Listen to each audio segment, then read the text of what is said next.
Hello everyone, Harman 2.0 YouTube চ্যানেলে সকলকে স্বাগত। আজকে আমাদের পড়বো আমরা যে টপিকটা, সেটা হচ্ছে application of derivative, class 12 third সেমিস্টারের একটা পার্ট। এর আগে আমরা ক্লাস 12-এর থার্ড সেমিস্টার ইউনিট 3 আগের পার্টগুলো আমরা করেছি। আজকে লাস্ট ক্লাস। এরপর আরেকটা চ্যাপ্টার রয়েছে অন্তঃকলজের ব্যাখ্যা, এটা ক্লাস 11-এ পড়েছো, তাই এখানে আমি করাইনি। তবুও যদি তোমরা অন্তঃকলজের ব্যাখ্যা যদি ভিডিওটা পেতে চাও তাহলে অবশ্যই কমেন্ট বক্সে জানাবে, পরে আমি একটা আপলোড করে দেবো। আজকে লাস্ট ক্লাস চরম এবং অবমান ইউনিট 3। আর যদি তোমরা চাও তাহলে সেটা একটা ভিডিও করে আপলোড করে দেবো। অন্তঃকলজের ব্যাখ্যা খুব ইজি, তোমরা ক্লাস 11-এ ফার্স্ট সেমিস্টারে পড়েছো। এবার দেখো, কোনো একটা function y = f of x একটা ফাংশান। আর আরেকটা বলে দিই, যেটা তোমরা আগের ভিডিওতে যারা দেখোনি তারা অবশ্যই ডেসক্রিপশনে লিঙ্ক আছে, সেখান থেকে দেখতে পারবে। তাহলে একটা ফাংশান, এই ফাংশানের চরম আর অবম মান বলতে ম্যাক্সিমাম আর মিনিমাম কি করে বের করতে হয়, সেটা এখানে দুটো প্রসেস রয়েছে। এক নম্বর process, y = f of x, এই ফাংশানটাকে first order derivative y = f of x, এই ফাংশানটাতে x = c বিন্দুতে ফার্স্ট অর্ডার ডেরিভেটিভ মানে y ড্যাশ বা dy dx বা f ড্যাশ c পয়েন্টে, dy dx at x = c পয়েন্টে এর ভ্যালুটা 0 হয়, এবং যদি f double dash c less than 0 হয় তখন থাকবে এর y = f(x) এর কী মান পাবো? চরম মান পাবো, চরম মান পাবো বা হবে। আর 2 নম্বর হচ্ছে, যদি y ড্যাশ মানে dy বা dx at that point x = c or f dash c = যদি 0 হয় এবং f double dash c greater than 0 হয়, তাহলে এখানে পাবো অবম মান। তাহলে এটা দুটো এখানে প্রসেস রয়েছে। এটা মানে চরম আর অবম মান বের করার জন্য দুটো প্রসেস রয়েছে। এখান থেকে এমসিকিউ আসবে, তাই খুব একটা ডেপথে না গেলে হবে। এই দুটো মেন টপিক, সেটা হচ্ছে কোনো একটা ফাংশন দেওয়া থাকবে, তার f ড্যাশ x বের করবো মানে ফার্স্ট অর্ডার ডেরিভেটিভ, আর সেকেন্ড অর্ডার ডেরিভেটিভ এর আগে আমরা করিয়েছি। First order derivative, second order derivative আশা করছি তোমরা সবাই পারবে, না পারলে তো ভিডিওটা দেখতে হবে। তো ফার্স্ট অর্ডার ডেরিভেটিভ বের করে এখানে c পয়েন্টে = 0 বসাবো। এবার ডবল ড্যাশ সিটি যদি লেস দেন 0 হয় তাহলে চরম মান, আর গ্রেটার দেন 0 হলে অবম মান। এবার চরম বলতে এখানে ম্যাক্সিমাম, আর অবম বলতে ইংলিশে বলা হয় মিনিমাম। ইংলিশ টার্মটাও জেনে রাখবে। এবার দেখো, একটা ধরো ফাংশনটাকে কি, এই সি পয়েন্টটা কী করে পাবো? এই সি পয়েন্টটা কী করে পাবো? প্রথমে y = এক্সাম্পলের মাধ্যমে তোমরা করালে বুঝতে পারবে, তাও আমি একটু বলে দিই। y = f of x, এই ফাংশনটা দেওয়া থাকবে, এখানে f ড্যাশ x বার করব বা dy dx বার করব, দিয়ে এটা = 0 বার করব, দিয়ে x এর ভ্যালু এটা 0 বসাবো, দিয়ে x এর ভ্যালু ধরো c1, x এর ভ্যালু c2 এরকম দুটো ভ্যালু পাবে, 3টে পাবে, 4টা পাবে, 1টা পাবে, যেরকম ভ্যালু পাবে। এই যে c1, এটা এই c1 c2 এগুলোকে বলা হয় প্রান্তিক বিন্দু। তাহলে প্রান্তিক বিন্দু কাকে বলে? ওই যে ফাংশনটা দেওয়া থাকে সেই ফাংশনটাকে ফার্স্ট অর্ডার ডেরিভেটিভ করব, সেই ফার্স্ট অর্ডার ডেরিভেটিভটা 0-এর সঙ্গে সমান করে x এর যে ভ্যালু পাবো সেটা হচ্ছে প্রান্তিক বিন্দু থেকে এবার আমরা ফাংশনের সেকেন্ড অর্ডার ডেরিভেটিভ বের করব, f ডবল ড্যাশ x বা d2y dx2। এবার আমরা এই x = c1 পয়েন্টে চেক করব, ওটা যদি গ্রেটার দেন 0 হয়, গ্রেটার দেন 0 হলে অবম মান বা মিনিমাম পাবো, আর লেস দেন 0 হলে চরম মান পাবো। আর একটা যতগুলো পয়েন্ট পাবো ততগুলো পয়েন্টে d2y বাই dx2 মানে ডবল অর্ডার ডেরিভেটিভ বা দ্বিতীয় কর্মের অন্তর্গত x = c2 পয়েন্টে চেক করবো, এটা যদি গ্রেটার দেন 0 হয়, মানে যতগুলো প্রান্তিক বিন্দু পাবো ততগুলো পয়েন্টে চেক করবো, গ্রেটার দেন 0 হলে অবম, আর লেস দেন 0 হলে চরম। এইভাবে আমরা পেতে থাকবো অঙ্কগুলো। এবার একটা এক্সাম্পল ধরো, একটা ফাংশন ধরে নিলাম y = x, এর ফাংশনটার এখানে ফার্স্ট অর্ডার ডেরিভেটিভ করলে কি হবে? y = x³ নিলাম, এটা নিলাম, তাহলে ফার্স্ট অর্ডার ডেরিভেটিভ করলে কী হবে? 3x²। আর তাহলে এবার এটা সমান 0 বার করি, 3x² = 0, তাহলে x এর ভ্যালু কত পাবো? 0,0। তাহলে x এর ভ্যালু এই যে 0,0 পেলাম, এই 0,0 বা x এর ভ্যালু 0 লিখতে পারো, অসুবিধা নাই। x এর ভ্যালু যদি 0 পেলাম, এই 0 ভ্যালুটা হচ্ছে বা 0,0 পেলাম, x = c1 আর x = c2, এগুলো এই মানে x = 0, x = 0, তাহলে এই 0 পয়েন্টটাকে বলা হবে প্রান্তিক বিন্দু। তাহলে প্রান্তিক বিন্দু কি বুঝতে পেরেছি? এইভাবে আমরা অঙ্কগুলো করবো। এবার এর ডবল অর্ডার ডেরিভেটিভ বের করবো, d2y বাই dx2 কত হবে? 6x, আর এর ভ্যালুটা কত হবে? x = 0-তে, এটা 0 হয়ে চলে আসছে, তো 0 আসলে গেলে আমরা এখানে নো কনক্লুশন কনক্লুশন। এখানে আমরা এর চরম মান বা অবম মান সেটা বলতে পারবো না, কিন্তু প্রান্তিক বিন্দু আমরা পেয়ে যাচ্ছি। তো সব ফাংশানের যে চরম আর অবম মান থাকবে সেটাও কিন্তু নয়। তাহলে এমন একটা ফাংশন দেখলাম এখানে চরম মান বা অবম মান আছে কিনা বলতে পারছি না, কারণ কি এটা ইকুয়াল টু 0 হয়ে যাচ্ছে, আর ইকুয়াল টু 0-এর জন্য এই থিওরেমটা আমাদের প্রযোজ্য নয়। তাহলে সমান 0 চলে আসলে আমরা কিছু বলতে পারবো না। তাহলে এই টাইপের অঙ্ক যদি আসে, তাহলে ইকুয়াল টু 0 যদি আসে, তখন তোমরা অপশন থাকবে দেখবি কোনোটি নয় বা কিছু মানে এই নো ক্যালকুলেশন এরকম টাইপের কিছু অপশন থাকবে, সেখানে তোমরা বলতে পারবে। আর এটা যদি গ্রাফিক্যালি রিপ্রেজেন্ট করি এই ফাংশনটা চরম আর অবম মান, তাহলে কি বলতে চাইছে, কোনো একটা ফাংশন ধরে নিলাম এরকম টাইপের একটা ফাংশন। তাহলে দেখো এই মানটা হচ্ছে ফাংশনের অবম মান, এই মানটা হচ্ছে চরম, মানে এটা ম্যাক্সিমাম, এই ফাংশনটা হচ্ছে অবম। তাহলে এরকমভাবে থাকলে এটা চরম। দেখো কোনো একটা ফাংশনের একাধিক অবম আর চরম মান থাকতে পারে, তাহলে চরম এবং অবম মান কিন্তু ইউনিক নয়, একাধিক থাকতে পারে। আর আরেকটা ব্যাপার লক্ষ্য করবে, দেখো এখানে দেখো অবম আসছে, তারপর চরম, তারপর অবম, আবার চরম, এইভাবে কিন্তু চলতে থাকবে। মানে এরকম হবে না যে অবম পেলাম আবার অবম পাচ্ছি, হবে না। অবম পেলাম তারপর চরম পাবো, মানে পর্যায়ক্রমে চলতে থাকবে। অবম পেলে চরম পাবো, আবার চরম থেকে অবমে আসবে, আবার অবম থেকে চরমে যাবে, মানে পর্যায়ক্রমে চলতে থাকবে। আর ফাংশনটা আর এরকম হবে না অবম পাচ্ছি তারপরে আবার অবম পাচ্ছি, এরকম হবে না। তাহলে অবম পেলে একবারই পাবো আর চরম পেলে একবারই পাবো, কিন্তু এরকমভাবে পাবো অবম একবার পাবো, চরম, তার পর্যায়ক্রমিক চলতে থাকবে অ্যাকচুয়ালি। তাহলে এটা আমাদের কাজে লাগবে যে অবম আর চরম মান পর্যায়ক্রমিকভাবে চলতে থাকে, এটাও খেয়াল রাখবে। তাহলে এই পয়েন্টে আমরা কি পাচ্ছি, অবম, এই পয়েন্টে চরম, এই পয়েন্টে অবম, এই পয়েন্টে চরম, এইভাবে আমরা পাচ্ছি। তাহলে এইভাবে আমরা এই গ্রাফিক্যালি এইভাবে আমরা বোঝাতে জন্য একটা জাস্ট গ্রাফ করলাম। আমাদের মেন থিওরেম হচ্ছে এটা, যে এই প্রসেসটা আমরা ইউজ করে অঙ্কগুলো করব। তাহলে এই ছিল আমাদের থিওরেম বা বেসিস। এইবার এই যে থিওরেম শিখলাম, এই থিওরেমকে বেস করে আমরা কিছু অঙ্ক করব, এমসিকিউ করব, দিয়ে চ্যাপ্টারটা ক্লোজ করব। তো চলো আমরা কিছু এমসিকিউগুলো দেখি। তো বেসিক্যালি দেখো এবারে এমসিকিউগুলো আমরা করব, যেটা ইম্পর্টেন্ট এমসিকিউ তোমাদের, যেটা এক্সামের জন্য খুব ইম্পর্টেন্ট। এফএক্স অন্তঃকলনযোগ্য অপেক্ষক এক্স ইকুয়াল টু সি বিরুদ্ধে চরম অথবা অবমান থাকলে, আমরা কি বলেছিলাম, F dash C equal to 0 হবে এবং এক্স ইকুয়াল টু এ হবে।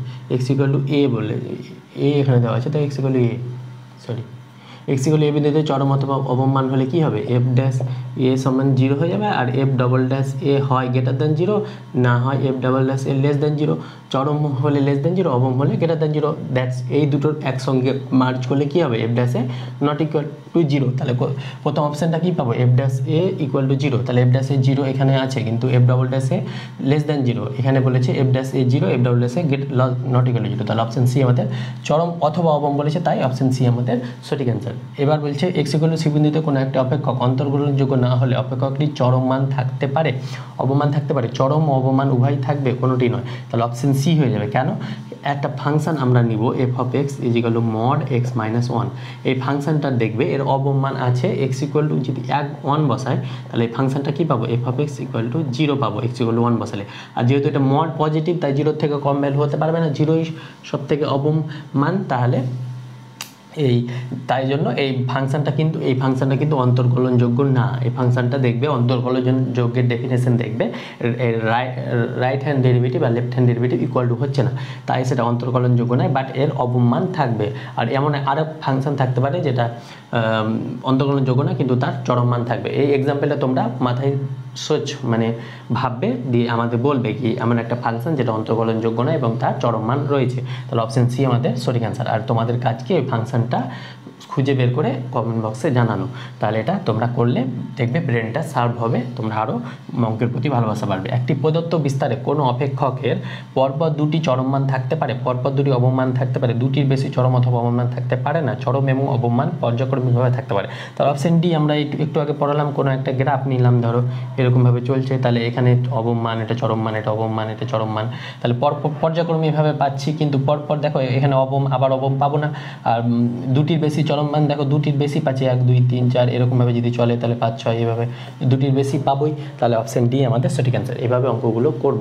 এবার নেক্সট আমরা পরবর্তী অঙ্কগুলো দেখবো। চলো দেখো 4 নম্বরটা কি বলছে, F of x is equal to 4x minus x square minus 3 অপেক্ষকের চরম মান থাকবে, কোন পয়েন্টে চরম মান থাকবে সেই পয়েন্টটা বার করতে হবে। তাহলে এফ ড্যাশ এক্স বার করি আমরা, এফ ড্যাশ এক্স বার করলে গেলে কি পাবো, 4 মাইনাস 2x মাইনাস 3 মানে 0, তাহলে 4 মাইনাস 2x, এবার এই 4 এটা 4 মাইনাস 2x সমান 0 বার করবো, তাহলে প্রান্ত বিন্দু পেয়ে যাব। তাহলে 4 মাইনাস 2x 0 করলে গেলে কী পাবো, 4 ইজ ইকাল টু 2x, তাহলে এই 2 কাটলো, তাহলে x ইজ ইকাল টু 2, তাহলে x ইকাল টু 2 পয়েন্টে চরম মান পাবো। চরম মান পাবো মানে এফ ডবল ড্যাশ যদি বার করি তাহলে পজিটিভ পাবো, দেখবে F double dash sorry negative, -2 less than 0, তাহলে লেস দেন 0 হলে চরম মান কোন পয়েন্টে পাচ্ছি, x ইকুয়াল টু 2 পয়েন্টে। তাহলে এখানে ফাংশনটার পয়েন্টে যদি x ইকুয়াল টু 2 বসাই তাহলে সেটা চরম মান পাবো, তাহলে x ইকুয়াল টু 2 পয়েন্টে চরম মানটা বের করতে পারলে কোন পয়েন্টটা বের করতে বলেছে, তাই x ইকুয়াল টু 2।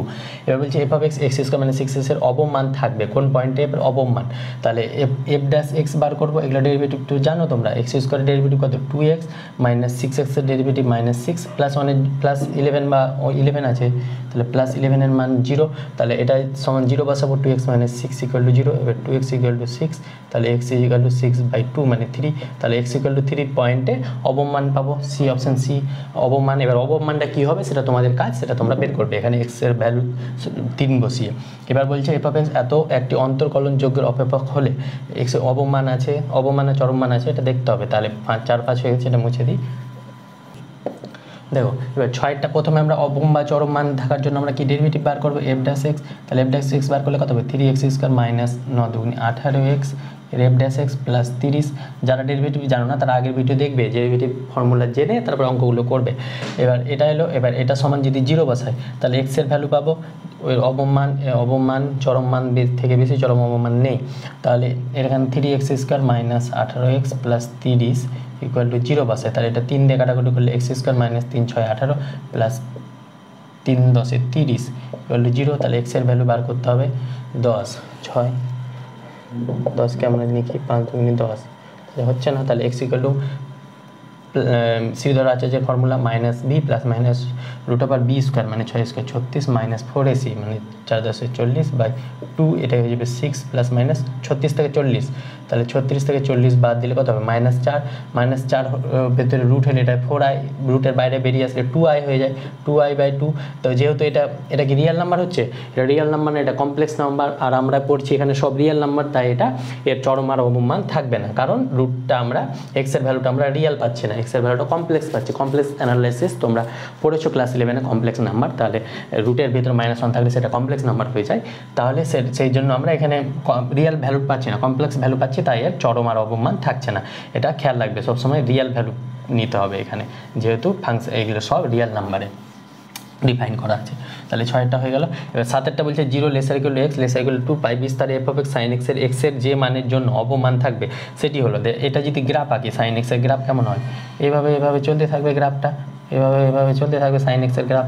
এবার আমাদের বলেছে 0 থেকে 2π, তাহলে এটা 0 থেকে পাই, এই পাই থেকে এখানে 2π, 0 থেকে 2π মানে এইটুকুটা যদি থাকে অবমান থাকবে, সেটি হলো, তাহলে অবমান কোনখানে অবমান পাবো, অবমান আমরা পাবো এখানে, এর এই ভ্যালুটা কত, এখান থেকে এটা পাই আর এখান থেকে পাই, তাহলে সরি π/2, তাহলে পাই প্লাস π/2 মানে হয়ে যাবে 3π/2, তাহলে অবমান বলতে এখানে পাবো, এই ইন্টারভ্যালের মধ্যে অবমান কোথায় আসছে, এখানে, আর এটা চরম আসছে, তাহলে এখানে এইটা কোন ইন্টারভ্যাল, এটা কোন পয়েন্ট, এটা পয়েন্টটা হচ্ছে 3π/2, তাহলে অপশন এ 3π/2, এটা গ্রাফ থেকে হয়ে গেল। এবার এমনি যদি করতে যাও তাহলে এখানে আমরা প্রথমে কি বের করবো, এফ ড্যাশ এক্স বের করবো, এফ ড্যাশ এক্স হলে এটা হয়ে যাবে cos x, তাহলে cos x এক্সের যে অবমান হলে cos x ইকুয়াল টু 0 পাবো। এবার cos x ইকুয়াল টু 0 হলে x এর ভ্যালু কত হয়, cos 0 মানে cos 2n + 1 × π/2, এটা ক্লাস 11-এ পড়েছো ত্রিকোণমিতিতে, তাহলে x ইকুয়াল টু 2n + 1 এই ওয়ার্ডগুলোতে হয়ে যায়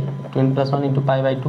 এবার এখানে n এর ভ্যালু বসাও, n এর ভ্যালু দেখো, n এর ভ্যালু 0 বসালে π/2, n এর ভ্যালু 1 বসাও, তাহলে 2 + 1 3π/2, তাহলে 3π/2 কোথায় আছে, অপশন এ আমাদের 3π/2, আর এখানে যদি n এর ভ্যালু 1 বসাও π/2 অপশন নেই, তাহলে π/2 হচ্ছে না, সরি π/2 এ তো পাবা cos সাইন, এখানে 3π/2 হচ্ছে, 3π/2 এ অবমান পাচ্ছি, তাহলে 3π/2 আমাদের অ্যান্সার। এবার আমাদের দেখবো 8এরটা কি বলছে, অবমান থাকলে এফ ডবল ড্যাশ বের করি, তাহলে এফ ডবল ড্যাশ এক্স এটা হয়ে যাবে মাইনাস সাইন এক্স, তাহলে এফ ডবল ড্যাশ কত 3π/2 যদি বের করি তাহলে মাইনাস সাইন 3π/2, তাহলে 3π/2 3 × 180/2, তাহলে 90 3 × 9 27 270 ডিগ্রি, তাহলে এর ভ্যালুটা তোমরা দেখবে লেস দ্যান 0 আসবে, অবমান মানে গ্রেটার দ্যান 0 পাবো, তাহলে এই জন্য সেটা 3/2। আর তাছাড়া গ্রাফ দিয়ে দেখলে সুবিধা, গ্রাফ দিয়ে দেখে নেবে, তাহলে এত কিছু করার দরকারই হচ্ছে না, গ্রাফ দিয়ে তোমরা দেখে নেবে আর ওটা একবার ফাংশনটা ডেরিভেটিভ করে চেক করে নেবে।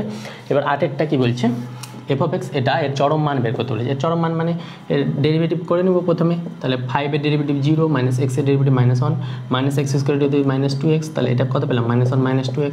এবার -1 2x সমান যদি 0 বসাই তাহলে -1 = 2x, তাহলে x এর ভ্যালু পাবো -1/2। এবার -1/2, এবার f ডবল ড্যাশ x বের করবো, f ডবল ড্যাশ x বের করলে কত হবে, f ড্যাশ x যদি এটা হয় তাহলে f ডবল ড্যাশ -1 এর জন্য 0 আর -2x এর জন্য -2, তাহলে f ডবল ড্যাশ = -2, এটা লেস দ্যান 0, লেস দ্যান 0 হলে কি পাবো, চরম মান কোন পয়েন্টে পাচ্ছি -1/2। এর মানটা কি হবে, এখানে মানটার জন্য f অফ 1/2 বসিয়ে দেবো, x এর জায়গায় -1/2, তাহলে 5 মাইনাস অফ -1/2 মানে মাইনাস প্লাস 1/2 মাইনাস -1/2 এর স্কোয়ার মানে 1/4, তাহলে এটা যদি ক্যালকুলেশন করি তাহলে কত আসবে, 4 লসাগু, তাহলে 4 5 20 প্লাস 2 মাইনাস 1, এটা তো ইজি পারবে, 7 8 এর 20 2 22 থেকে 2 1 বাদ, তাহলে হয়ে যাবে 21/4। 21/4 কোথায় আছে, অপশান বি আমাদের সঠিক অ্যান্সার। এইভাবে আমরা অঙ্কগুলো করব। এবার 9 নম্বর কি বলেছে, 9 নম্বর অবমান সেম, অবমান হলে গেলে কি পাবো, ওয়াই ড্যাশ বের করবো, ওয়াই ড্যাশ বা dy/dx কত হবে 2x - 1। এবার 2x - 1 সমান 0 বসাবো, তাহলে 2x সমান 1, x সমান 1/2 পাবো।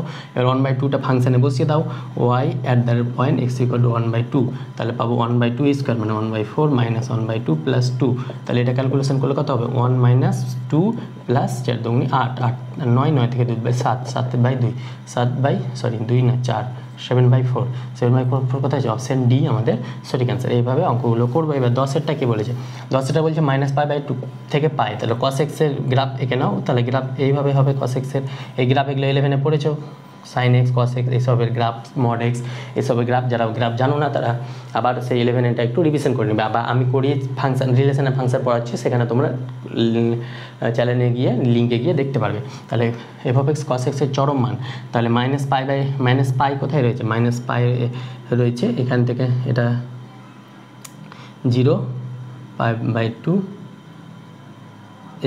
এটা হচ্ছে -π, আর এখান থেকে এটা পাই, তাহলে এখান থেকে এইটুকুটা, এটা -π থেকে +π, এইটুকুটার মধ্যে চরম মান কোথায় আছে এখানে, আর এটা কোন পয়েন্ট, এটা 0 পয়েন্ট, তাহলে x = 0-তে চরম মান পাবো। চরম মান কোথায় বলেছে, x = 0-0-তে আমরা সবসময় জানি। আরেকটা ব্যাপার আছে, আমরা কসের মান জানি, কসের রেঞ্জ কি 1 থেকে -1, তাহলে চরম বলতে হাইস্ট মানটা তো 1ই হবে, তাহলে এই রেঞ্জের মধ্যে হাইস্ট মান তো এখানে পাচ্ছি, এখানে মানে কি 1 পাচ্ছি, কোন পয়েন্টে x = 0.1 পাচ্ছি, তাই এটা x = 0 পয়েন্ট দেবে। f of x প্রান্তিক বিন্দু, প্রান্তিক বিন্দু মানে কি বলেছিলাম, f ড্যাশ x বার করবো, দিয়ে এখান থেকে 0 বসিয়ে সেটা x এর ভ্যালু বার করবো, তাহলে f ড্যাশ x কত হবে 3 2 এর 3 × 3x² মাইনাস 3 এর 2 × 2x -2, আর এটা প্লাসের 5 এর 0 3 3 কাটলে এটা পাবো 2x² মাইনাস 2 দিয়ে কাটবে 3x -2, তাই এটা সমান 0 বসিয়ে দেবো, 2x² মাইনাস 3x -2 = 0, তাহলে এটা যদি x এর ভ্যালু বার করি তাহলে 4, তাহলে এটা হচ্ছে 4x প্লাস x -2 = 0, এটা মিডিল ফ্যাক্টরাইজেশন, তাহলে 2x কমন নিলাম, তাহলে কমন নিলে পড়ে থাকবে কত x -2, এখানে প্লাস 1 কমন নিলে x -2 = 0, তাহলে এখান থেকে কী পাবো x -2 × 2x প্লাস 1 = 0, তাহলে এগুলো এখান থেকে পাবো x = 2 আর একটা পাবো 2x প্লাস 1 = 0, মানে x = -1/2, তাহলে দুটো প্রান্ত বিন্দু পেয়ে যায়, একটা 2 একটা -1/2, তাহলে 2 আর -1/2 কোথায় আছে 2, এটা অপশান ডি -1/2 আর 2 আগে পরে যেটা লিখতে পারি অসুবিধা নাই, তাহলে একটা পেলাম 2 একটা -1/2, এভাবে অঙ্কগুলো করবো। এবার এই যে 12টা অঙ্ক করালাম, 11টা অঙ্ক করালাম, এই 11টা অঙ্ক খুব ইম্পর্টেন্ট, তাছাড়া আমাদের যে বেসিক নলেজ সেটা আমরা নিয়ে নিলাম। এবার এই আজকে আমরা ইউনিট 3টা শেষ করলাম, যদি অন্তর্কলেজের ব্যাখ্যা তোমাদের প্রয়োজন পড়ে তখন পরে আমি একটা ভিডিও আপলোড করব, নাহলে আজকে ইউনিট 3 শেষ। এরপরে আমরা ইউনিট 1 রিলেশন অ্যান্ড ফাংশন আর ত্রিকোণমিতি ইনভার্স ত্রিকোণমিতি ফাংশন আছে সেটা আমরা করাবো। দেখা হচ্ছে খুব শীঘ্র পরবর্তী ভিডিওতে। Thank you all.